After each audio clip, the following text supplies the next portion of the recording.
उन लोगों से मैं कहना चाहूँगा कि वो अपने आप को कृष्ण के जिन कदमों पर श्री कृष्ण जी चले उस पर 2 कदम चल के दिखाएं।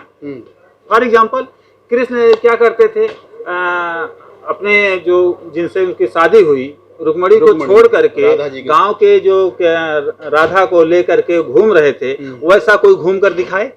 या गांव घर की जो महिलाएं हैं नहाने जाती हैं, वैसा जैसा वो कपड़ा लेकर के कदम की डाल पे चढ़ जाते हैं, ऐसा चरित्र हनन करने का काम उन्होंने किताबों में लिख करके बताया कि उनका चरित्र ऐसा था।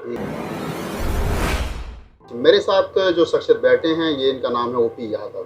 यादव नाम सुनने के बाद में बहुत सारे लोगों के जो राजनीतिक लोग हैं खास तौर से उनके मन मस्तिष्क में कहीं ना कहीं ये विचार आ जाता है कि यादव बोलें तो कौन से वाला यादव, कृष्ण जी वाला यादव या ललई सिंह यादव वाला यादव, दोनों में फ़र्क है। मुझे सुनील अहीर की एक बात याद आती है। सुनील अहीर ने एक बार एक कोटेशन कोट की थी, उन्होंने कहा था कि जब यादव जन्मदिन की बधाई देता है कृष्ण की और होर्डिंग लगाता है तो पोस्टर नहीं फटता है, लेकिन जब वो मंडल कमीशन के नायक बीपी मंडल या ललई सिंह यादव के जन्मदिन की बधाई देता तो पोस्टर मनुवादी फाड़ देते थे। इससे आप समझ सकते हैं उन्होंने कहा था कि मैं कृष्ण वाला यादव नहीं, ललई सिंह वाला यादव हूँ। आज ओपी यादव जी से बात करेंगे, दोनों में क्या फ़र्क है।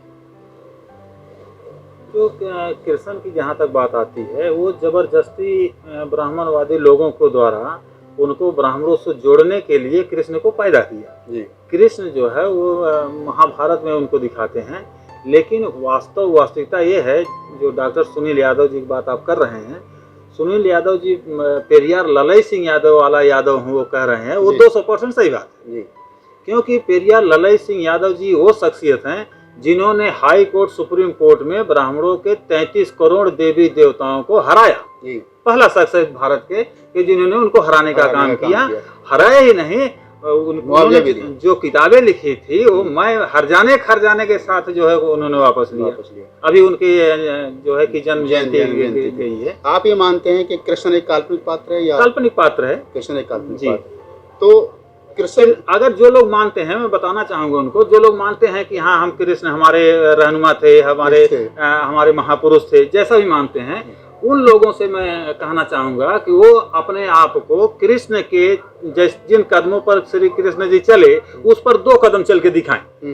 फॉर एग्जाम्पल, कृष्ण क्या करते थे, अपने जो जिनसे उनकी शादी हुई रुक्मणी को छोड़ करके गांव के जो राधा को लेकर के घूम रहे थे, वैसा कोई घूम कर दिखाए?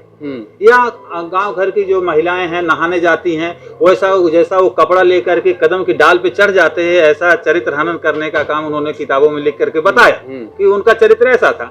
तो उस पर किसी लड़की का कपड़ा लेकर के कोई चल करके दिखाए तो देखे कि उस राह पर चलने में कितना मजा आता है। समाज उनका जिंदा छोड़ेगा कि नहीं छोड़ेगा, वो संशय होता है।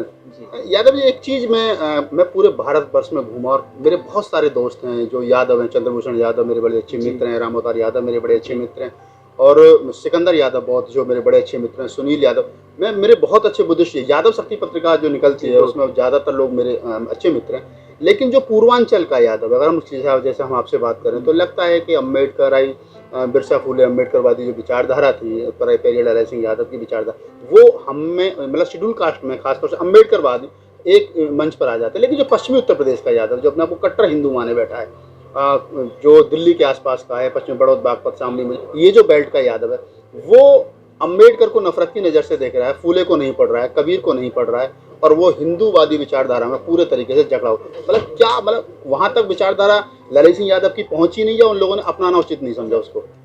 नहीं, वो विचारधारा वहाँ प्रॉपर तरीके से नहीं पहुँच पाई। वहाँ पर पहल करने की जरूरत है। जैसे मैंने कुछ दिन तक मथुरा में काम किया था जी। मथुरा में काम किया तो एक शेड्यूल कास्ट के अपने साथी थे, उनके साथ मैं गया तो उन्होंने कहा कि कुछ यादव लोग हैं, उनमें जो है मीटिंग करना है, लेकिन वो हमारी बातें नहीं सुनते हैं। हमने कहा आप उनको ये बताइए कि ओपी यादव जी के साथ मीटिंग करनी है, फिर वो आएंगे। तो फिर उन्होंने हमारी मीटिंग कराई, तो उस मीटिंग में लगभग 40 ओबीसी के लोग थे, उसमें ज्यादा यादव थे। तो जो 5 मिनट नहीं सुनने के लिए तैयार हुआ करते थे, उन्होंने 1.5 घंटे तक हमको सुना। 1.5 घंटे सुनने के बाद उन्होंने कहा कि जो है कि अभी हम इस मूवमेंट में काम करेंगे। तो जिस साथी ने हमारी मीटिंग करवाई थी उन्होंने कहा हमको 5 मिनट भी नहीं देते थे, अभी इतना ज्यादा समय दिए, ऐसा क्यों है? हमने कहा कि देखिए भारत जो है जाति प्रधान देश रहा है, अगर उसको यादव को जोड़ना है, बैकवर्ड को जोड़ना है, तो उनके द्वारा ही इलाज करवाना चाहिए। उनके द्वारा इलाज करवाना। जैसे मानवर कांसीराम साहब कहा करते थे कि शेड्यूल कास्ट को हो ओबीसी को समझाने जाओ, तो आप एक बार जाओ, 2 बार जाओ, 3 बार जाओ, 100 बार अगर जाना पड़े तो जाओ। 100वें बार भी अगर आपको सफलता मिल जाती है तो एक को अगर आप तैयार करने में कामयाब हो गए तो अकेले 100 को तैयार कर देगा। इसलिए अभी बड़े पैमाने पर ओबीसी के लोग तैयार हो गए हैं।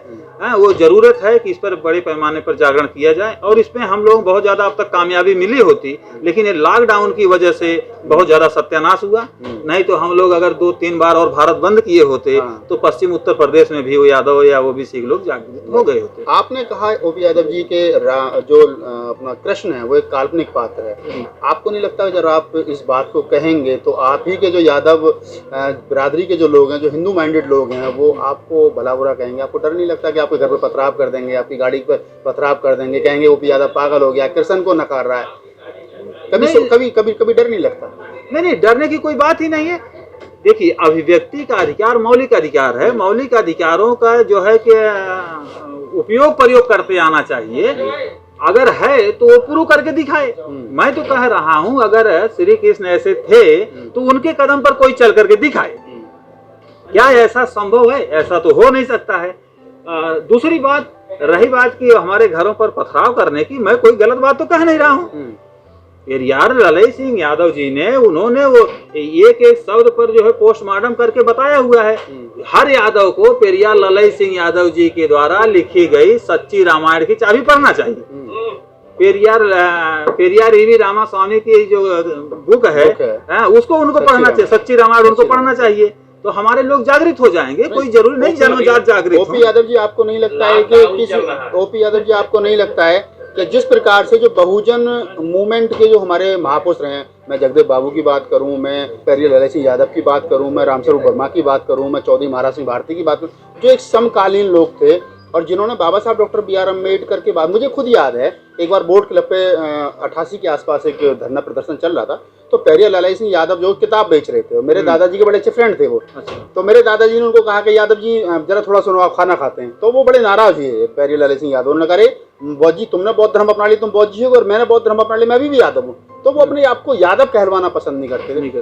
तो अभी जो जैसे मैंने नाम लिया, पेरियार ललई सिंह यादव हो गए, जगदेव बाबू हो गए, रामस्वरूप वर्मा हो गए, चौधरी महाराज सिंह, ये ओबीसी के बड़े नेता या ओबीसी के समाज सुधारक, इन पर पिछले काशीराम साहब के जाने के बाद में धूल चढ़ी है।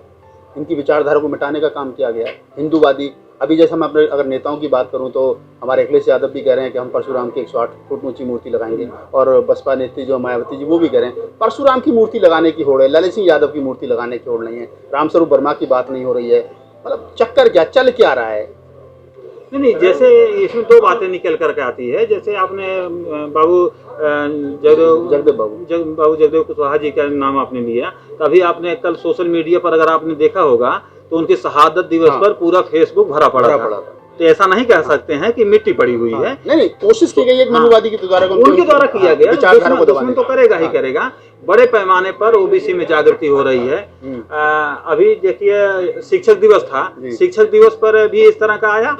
तो पहले तो लोग जानते ही नहीं थे, लेकिन आज राष्ट्रपिता ज्योतिराव फूले, राष्ट्रमाता सावित्रीबाई फूले पूरे जो है कि ट्विटर पर, फेसबुक पर, व्हाट्सएप पर बिल्कुल छाए रहे।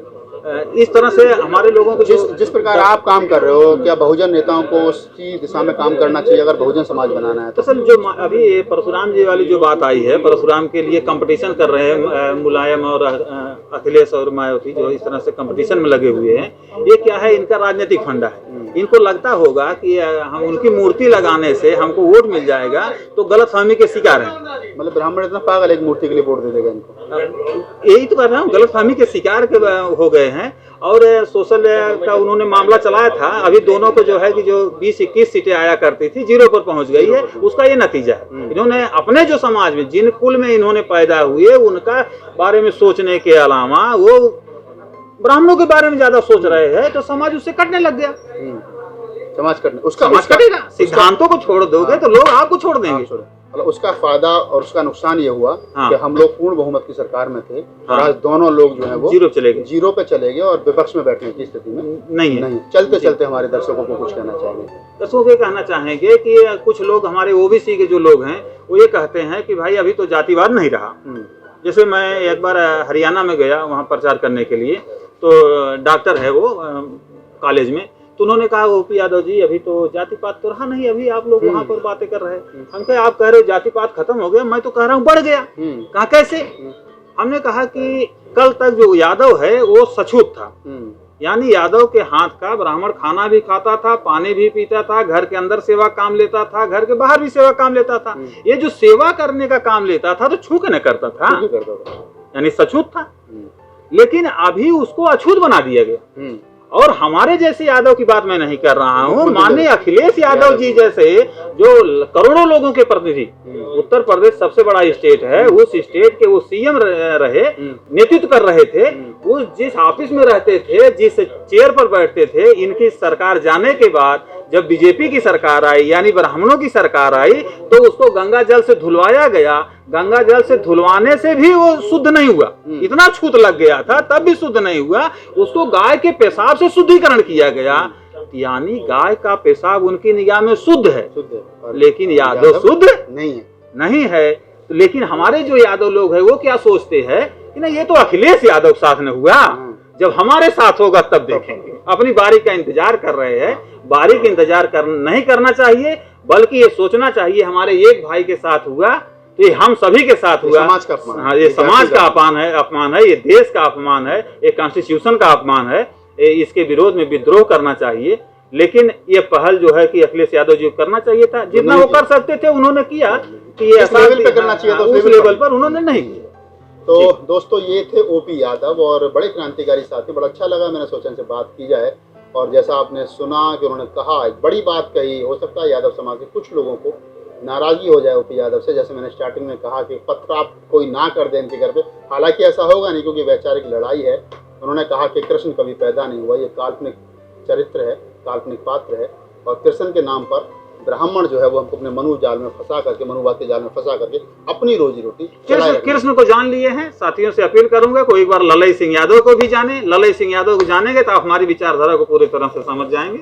तो बस चलते चलते मैं यही कहूँगा कि हमको ओपी यादव जो हमारे मित्र हैं, भाई हैं, दोस्त हैं, उनसे सीखना चाहिए और तमाम यादव कम्युनिटी को कम से कम पहले ललई सिंह यादव को पढ़ना चाहिए, ताकि हम अपने पूर्वजों को पढ़ेंगे तो कुर्सी की लड़ाई लड़ेंगे, और अगर सिर्फ कृष्ण जी को और गीता को पढ़ेंगे तो मंदिर में घुसने की लड़ाई लड़ेंगे। बाबा साहब की कोटेशन चलते चलते आपको बता देता हूँ इस वीडियो के अंत में। बाबा साहब ने कहा था कि सुबह को 2 घंटी बजती हैं, एक स्कूल की, एक मंदिर की। तय आपने करना है, स्कूल में जाना है, मंदिर में जाना है। स्कूल में जाओगे IAS PCS बनोगे, मंदिर में जाओगे भिखारी बनोगे। बस चलते चलते आपने, अगर आपको ये वीडियो अच्छा लगे तो उसको लाइक कीजिए, शेयर कीजिए, कमेंट कीजिए, मेरे चैनल को सब्सक्राइब कीजिए। जय भीम, नमो बुद्धाय, जय मुरली।